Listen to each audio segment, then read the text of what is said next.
नमस्कार जोहार दोस्तों, एसपी हिस्ट्री क्लासेस में आप सभी का स्वागत है। और आज मैंने फिर से विजयनगर साम्राज्य के बारे में कुछ महत्वपूर्ण तथ्य लेकर आया हूं, जो एग्ज़ाम की दृष्टि से काफ़ी महत्वपूर्ण है। चलिए शुरू करते हैं कि मतलब जो अबुल रज़ाक थे, इसके बाद शुरू करते हैं कि उसने आंध्र में कौंडबिंदु का दमन करके जो है कृष्ण तक, यानी कि कृष्णा तक विजयनगर की उत्तरी पूर्वी, देखिए ये यह पॉइंट लगा हुआ है, यानी कि कृष्णा नदी जो है कृष्णा तक विजयनगर की उत्तरी पूर्वी सीमा का विस्तार किया था। विमेल के शासक जो पहले बहमानी सुल्तान के साथ मिला था, विजयनगर की संप्रभुताओं को स्वीकार करने को बाध्य किया। यानी कि जो आपका बहमानी सुल्तान थे वो पहले किससे मिला था? बेमेल के शासक से, लेकिन इससे पहले क्या है, ये अब जो है विजयनगर की संप्रभुता स्वीकार कर लिया। आगे बात करते हैं तो देखते हैं कि देवराय के शासनकाल की दूसरी महत्वपूर्ण घटना, यानी कि कृष्ण देवराय जो थे वो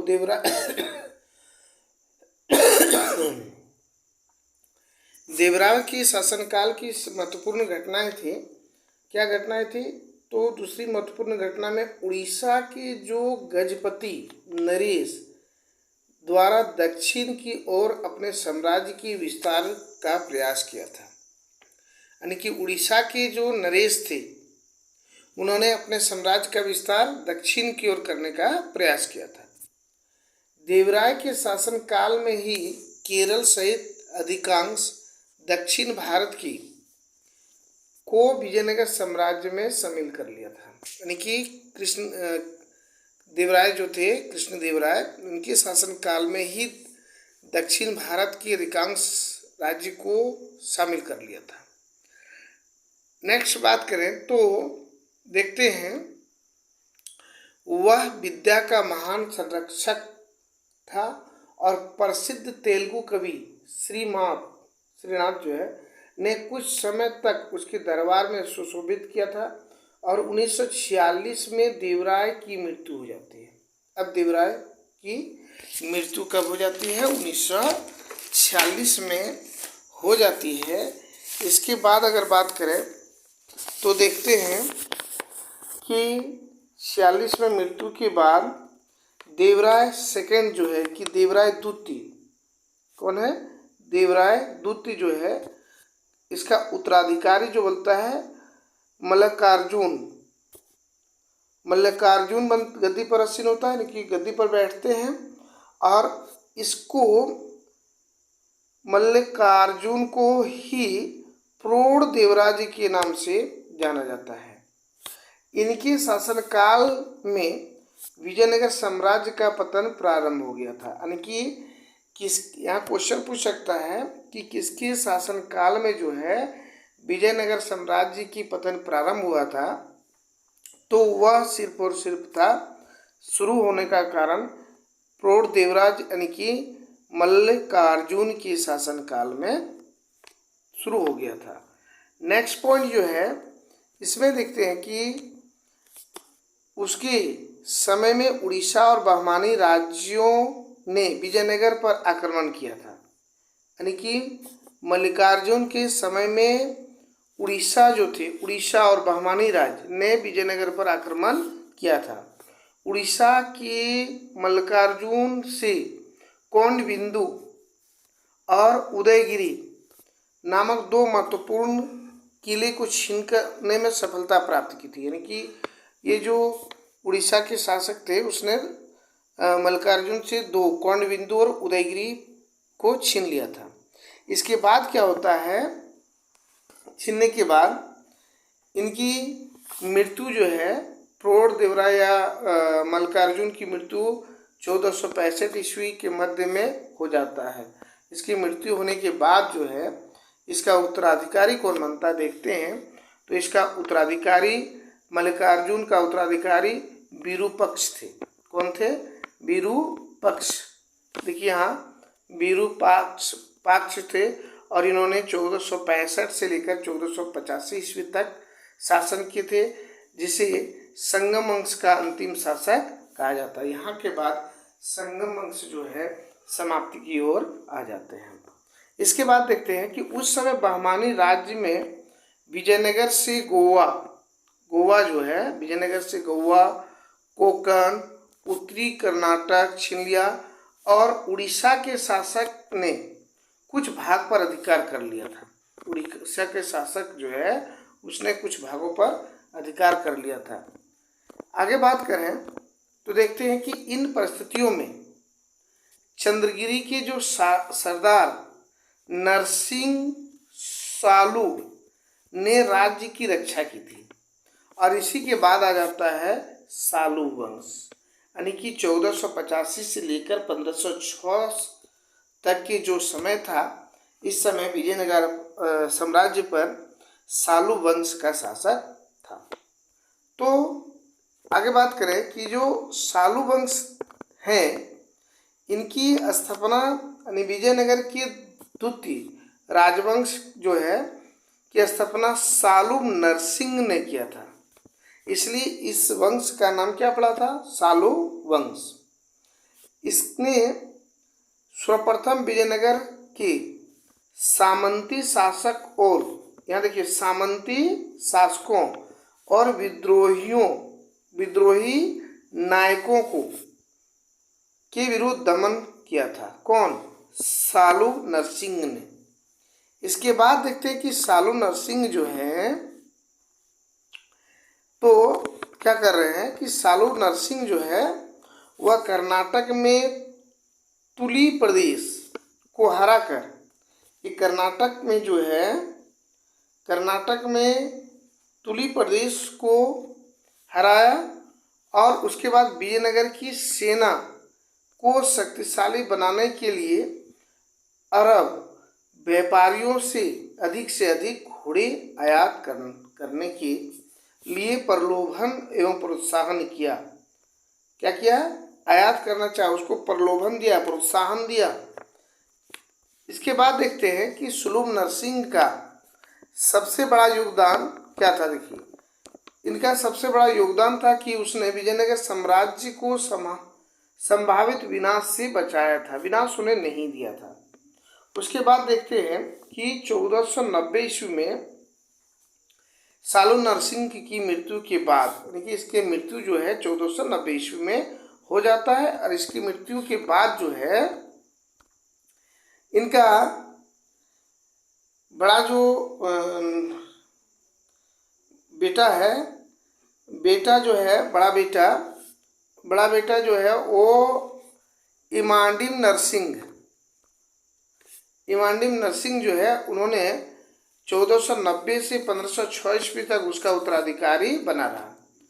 नरसिंह की आयु कम थी, अतः सालू नरसिंह जो है का सेनापति नरसा नायक उसकी रक्षक बना था। इसका जो सेनापति है निरसा नायक, ये सालू नरसिंह के रक्षक बने थे। इसके बाद देखिए इस अवसर इन्हें क्या मिला, जब छोटा अल्पायु में था तो छोटा पाकर इस अवसर को पाकर नरसा नायक ने सारी सत्ता खुद हाथिया ली और विजयनगर का वास्तविक शासक बन बैठा। नरसा नायक की सबसे बड़ी महत्वपूर्ण सफलता रायचूर दोआब में हुआ।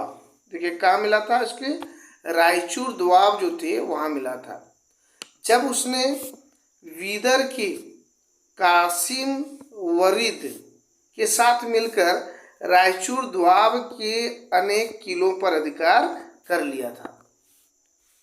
लिया।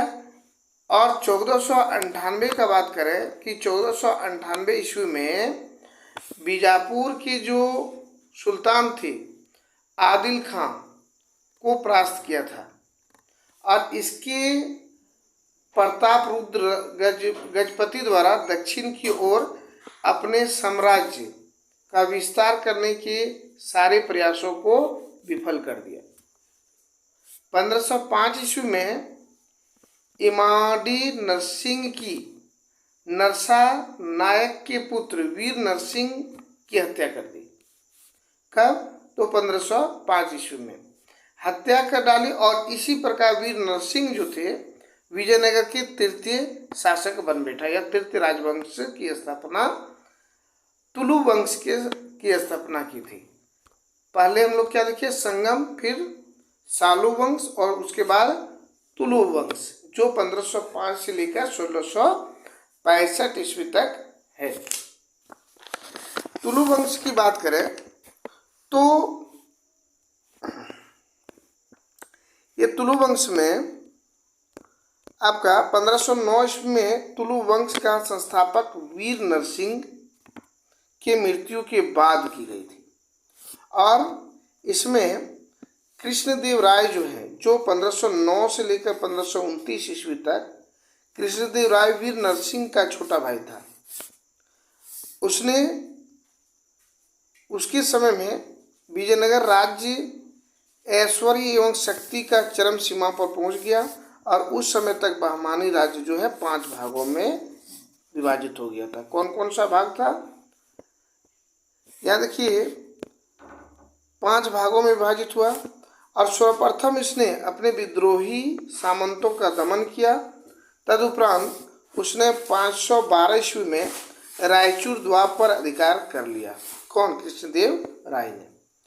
1513 ईस्वी में उड़ीसा के राजा गजपति प्रताप रुद्र को परास्त किया और गजपति रुद्र ने अपने पुत्री का विवाह कृष्णदेव राय कृष्णदेव के साथ करा दिया।